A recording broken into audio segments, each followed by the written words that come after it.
من نمیگم شاکو جان نباشه، به خدا من نمیگم توپ نباشه، حتما کسایی که مرا میشناسن میفهمن تونه ذهنیت من میگم 5 ساعت درس باشه، نیم ساعت فوتبال، 10 ساعت زحمت کشی باشه، 1 ساعت شاکو جان.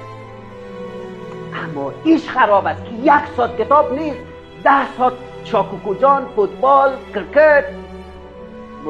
برش این چیزا وقتی است از نظر ارزش ها که شکم سیر بود، یتیم آرام بود، جنگ نبود، یکی دیگه خودم نمیکشتی، باز بیشی فوتبال هم دیدی، بیشی شاکو جانم زمزمه کو بقیت با یکام حرکات موضوع هم انجام.